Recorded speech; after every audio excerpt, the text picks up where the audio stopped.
Well, just at the end of a week of solid rain, the whole north coast is flooding, and I'm just taking the advantage of cleaning up.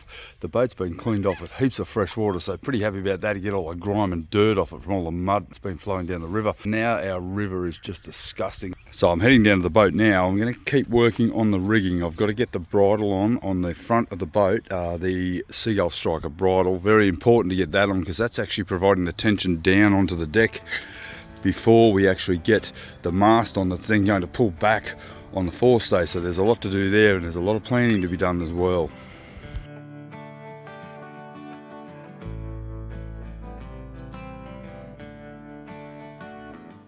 Oh, 2 weeks ago I dropped into Tempo Spas up in Brookvale in Sydney, which is on the northern beaches of Sydney, and met Horst, who originally used to do a lot of the rigging for the yachts that were built by Jarkin Yachts down on the corner from where I built the boat. Now my mast, or our rigging, is sitting there 3/4 made, and it is due to be installed on around the 23rd of February. So I've got a lot to do before I can actually put that on. I've got to fit all of the Ron stand gear. I've got to fit our bridle tang for our Seagull Striker and our Seagull Striker, and I've also got to do the traveller system. So there's plenty to do. Right now I'm working on the bridle system for our Seagull Striker up on the bow. It's about 30 degrees up there, so pretty hot and warm, but it's a good day to do it because we're going to have a good hot day. I need to drill some holes, and then I need to core the holes with epoxy and then re-drill them, and that means I've got to drill through the deck and the hull, which is a bit of a problem because on a normal boat you'd actually attach it to the forebeam. Our forebeam is actually the bridge and the deck and the hull. Alright, so I'm armed. Just got to watch you don't drop anything in the water as you go forward. Alright, so these base plate tangs that we've had made for, obviously for a toggle for a bridle setup for the Seagull Striker across the bow here, have to be mounted. Now they're going to be mounted with two 16mm 316 threaded rod bars through and nylock nut on each side. I couldn't actually get the right length of 316 bolts to go all the way through. They need to be at 240mm. In fact, they were going to be around the $70 each. A threaded rod in 316 is around about $55, so a lot cheaper for a metre. So I was able to make 4 per metre, and enough for $100. I got basically saved about $400 just doing that. So this is going to be mounted here, right here on the deck, and there'll be a toggle and a mount obviously off here going up to the Seagull Striker. So I've got to drill 16mm hole here, 16mm hole here, all the way through. Now that's actually going to go all the way through into the hull, so I do need to be very, very careful how I do this, or there's going to be quite a lot of repairs to be done. It's not that simple, but it's also not that complicated. I've got a big speed bore here. I'm going to start the hole so that I can get through to at least to the foam with a normal drill bit, and then I've got a wood boring auger bit here, hopefully to be able to get through all the way. When I did the chain plate, the main chain plate there, I actually had to weld a bolt onto my drill, and that sort of went okay. What I'm going to do is core the hole, and then I'm going to fill it with epoxy, and then I'll come back and re-drill the 16mm hole at a later date. And of course I don't want any plastic or any crap ending up in the water here, because it's a very pristine environment we've got here. And obviously there's the other one there, and then these are the threaded bolts that I'll be feeding all the way through, and then a nylock nut with spring washers and obviously a normal washer on the other end. But yeah, it's going to work out quite well, and the Seagull Striker is much the same process, and then I can fit the center chain plate.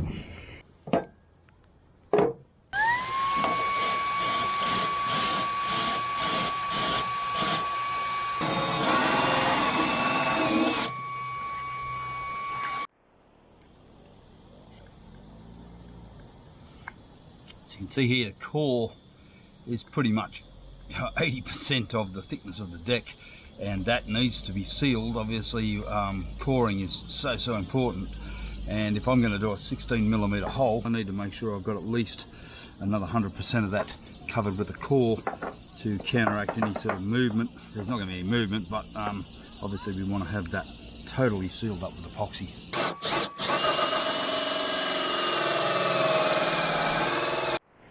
Alright, so we've got that hole drilled, and now I've actually used my speed bore just to get through to the bottom, and that's given me, that's actually really good. If you have a look over here, and actually locate that in the hole I made, which is right there.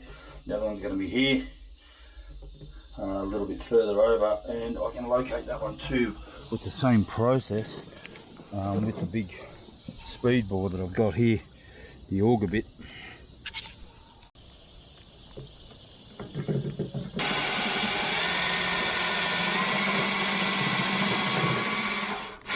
Yep, that's looking pretty good. Alright, so this one's done. Get over to the port side here, get this one drilled out, get the core in, and then beautiful day today. No chance of rain, and that'll be good because that means I can get some epoxy in by tomorrow. It'll be rock hard and I can come in and actually get these installed. These are a pretty major component of the rigging, and I've got the seagull striker to go in there. I'll probably get onto it tomorrow now that I've sort of perfected my system. Or I say I've perfected my system, I've never perfected my system. I learn every single time I drill a hole in a boat how to do it better, and that's so by now I should be pretty good at it, right? Yeah, right.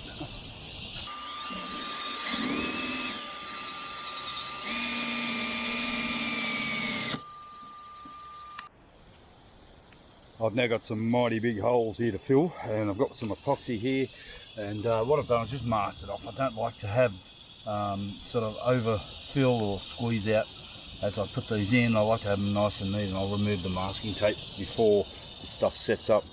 These guys here have a backing plate that is going to go underneath, so there's plenty of strength and purchase on it.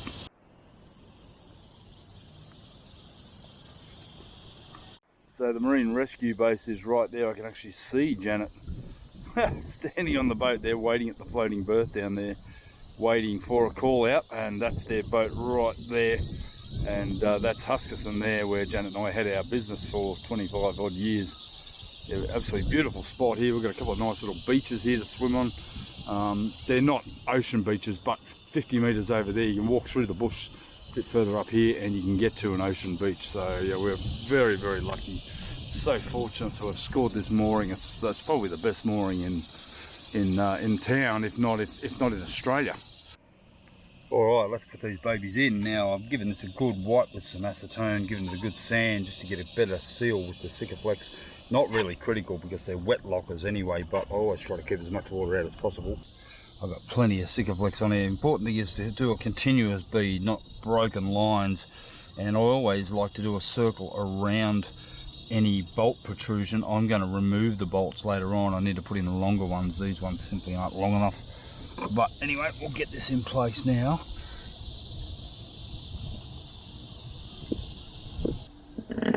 Positioning the bolts. And that's going all the way through the hull as well.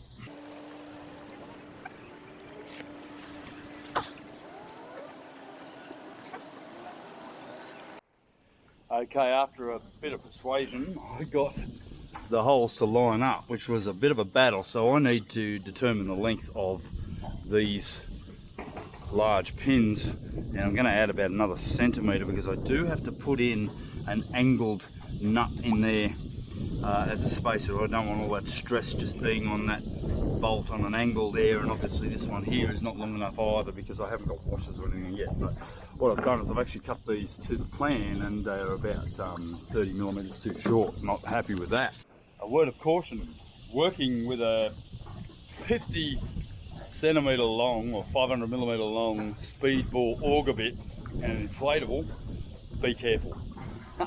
It's so nice to be able to stand here at generally almost a low tide and tie off and be able to work on the front of the boat. I was always worried about this part of the build, and getting these tangs, these bridle tangs on chain plate mounts have been a worry of mine, but I've got this one sorted. I'm going to go to the other side and we'll work on the other side now, and hopefully get these bolts cut over the next couple of days. We'll be able to do 3 or 4 of them pretty quickly, and then we can move on to the next job. Got a bit of a method here. So we position this one, which is the set length of the last one. Alright, so that's going to be pretty straightforward. The problem is the hole that I've drilled here is not in perfect alignment because it was a guess as to how I could do it. So from now I can actually drill up from underneath here and to make that hole slightly ovalized. This is all going to be covered anyway, so it's not really going to be a problem. Oh, it's 10 times harder, your freaking feet are moving. But yeah, so we've got the main pin in, and then we've got this guy going all the way through. So that's now spot on. What I've got to do now is just determine the length of this. I'm going to add 1 centimetre to this particular one here, right across the board, and I'll cut them all to length, and then I can install this.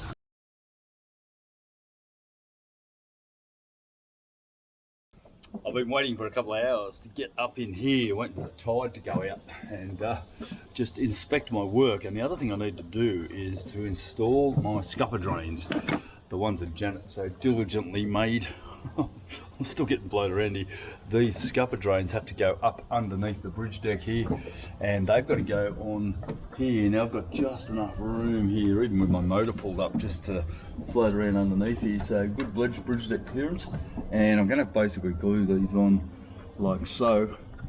Hopefully they'll stay. Hopefully they'll go off quick enough before we get a big wave through here and knock them off. If we get knocked off, they'll have to be remade. But anyway, we'll get those on. I've just mixed up some epoxy. I've also got a hole here to fill that Zach and I noticed when we were trying to launch it. We actually got caught on the truck. There was a bolt that truded through the hole, and that's underneath Janet and my bed. So we want to make sure that's fixed. That doesn't go all the way through. It's only in the outer layer, but I'll whack some epoxy in that and seal that up at the same time. Well, that ended up being totally fraught with danger because every boat goes past and I'll get smashed underneath here, and we don't want the motor hitting, so I'm going to drop him down. Interesting when a boat goes past. It's like a fucking tunnel effect through here. Well, it would appear that I've picked the busiest day of the year to do something like this, which is just dumb, that I've been wanting to do it for ages. So I'm just going to do it, and probably end up with a couple of holes in my head from doing it, but anyway, we'll get it done.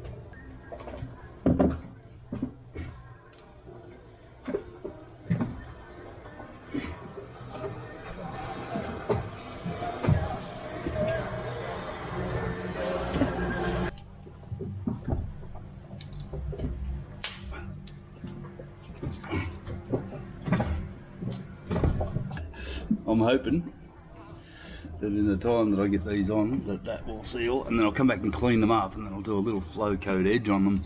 But yeah, that's cool. Get these done is brilliant.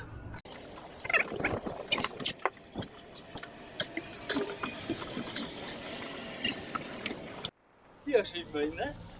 That I don't do enough? Do you? See ya. Bye. Going deep undercover. Oh, this is like a Disneyland ride. Oh, I got a knob on my hat. There's a friggin' spider on the roof. How the hell do you get a spider out here? Wow, this tide's raging. Got to pull all of the masking tape off our scupper drains, first job, and then I've got something else I've got to do while I'm here, which is the chain plates. So yesterday, in the chaos, I masked this stuff up. Actually, I'm going to use my head as a brake. Pull all this masking tape off. Oh, they look fantastic. Alright, tide's still raging out, so. Oh, they are absolutely brilliant. That was worth the smacking my head on the boat to get them on. Oh, geez, they're even strong enough to hold me. Oh, I'm getting too far away. And here. And then up under here, and I wish the boats would stop going past. I am in a shipping channel like this.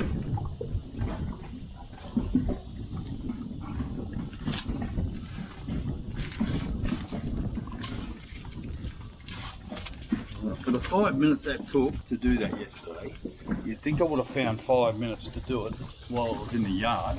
I would have saved a lot of friggin' effort, but priorities changed somewhat when I was forced to launch when I did by the boss, Zach, and of course there was other issues. There was our landlord as well, who's been so generous.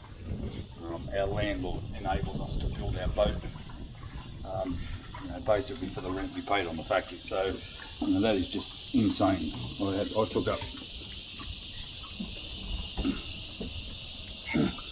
I actually took up a lot of space, about 3 catamarans worth of space building the boat, and my beautiful landlords Peter and Kim Robinson allowed me to build it for virtually no extra cost. I mean, our rent went up obviously, but we didn't have extra rent for the boat build. So, you know, thank you guys. Just cannot imagine how much we appreciate that. Came into work this afternoon and I've got heaps done. I've got a kayak out to Dane and I got a bit bored, so I thought, right, what can I do? So I've been working on a high priority project, and it's probably would have been a lot easier just go and buy one, but barbecue. Now this is the most important part of the whole boat, I feel anyway, so I can get some decent meat on the boat and have some fish and meat cooked.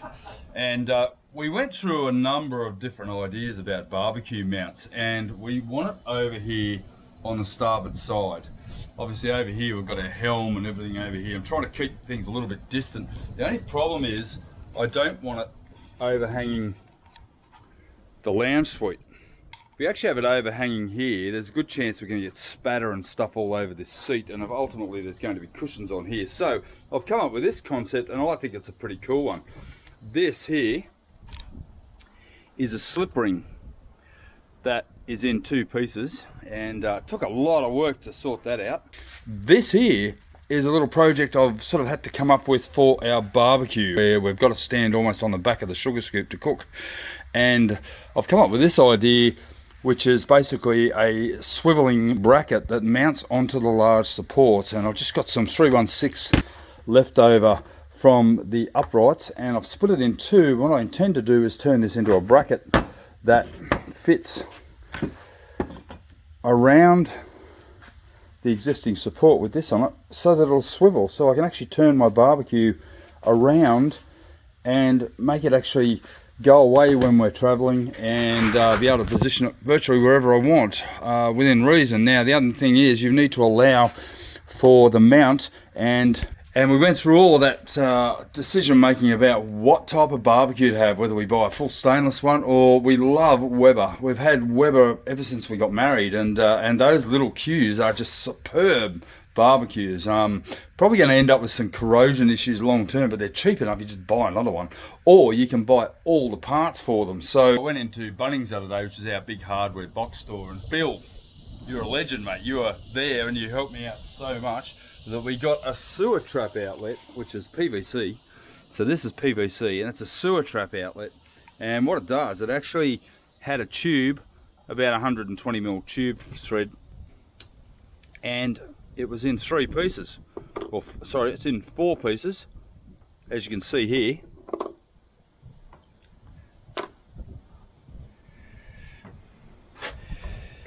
And I needed something that I could actually mount on the base of this stanchion. Now once this is all polished up, it's going to look absolutely beautiful, but I needed something that a barbecue could attach to this pole, so that our barbecue is going to be out here and sitting in this position here, so we can stand here at the back of the boat and barbecue away, maybe not when we're underway. And that brings me to the next thing. I'd love to be able to adjust it. I could have mounted it on this handrail here, but then I'd be too far over here and in the way of our proposed tender that's going to be here. So there was a lot of thought went into this. You cannot imagine the amount of thought that went into this, and effort and welding and drilling and the works. But the key was some sort of a slip ring like this. I've just painted it up with some black epoxy paint, sanded it all up, painted it up.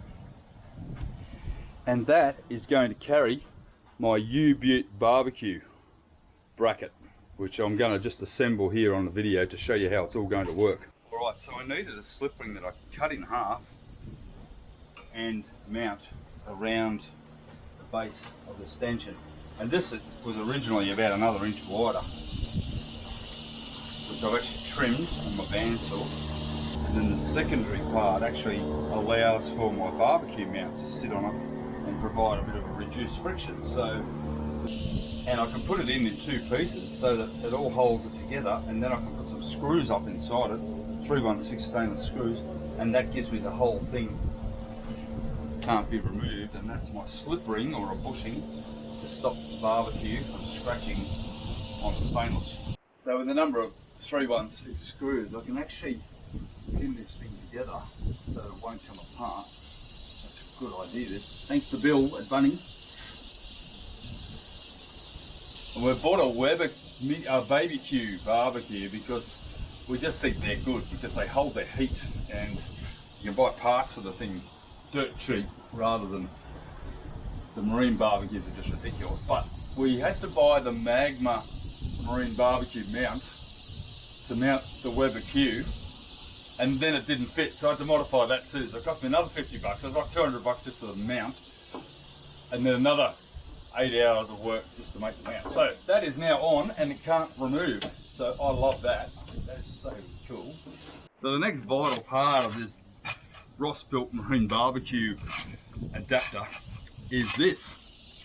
This is an offcut off the stanchion, which I found up at the factory, and I've welded some tabs onto it, polished it up, welded a piece of 1-inch stainless bar and a T-piece. I welded that, polished it up, and this is going to go around the stanchion and slide around and allow the ability to move the barbecue from the back of the boat undercover, and I just think it's really quite cool. The only problem is we don't want that scratching the stainless, so I needed to come up with a bushing to go in between, and that is a 100mm stormwater pipe that will form a bushing inside this bracket.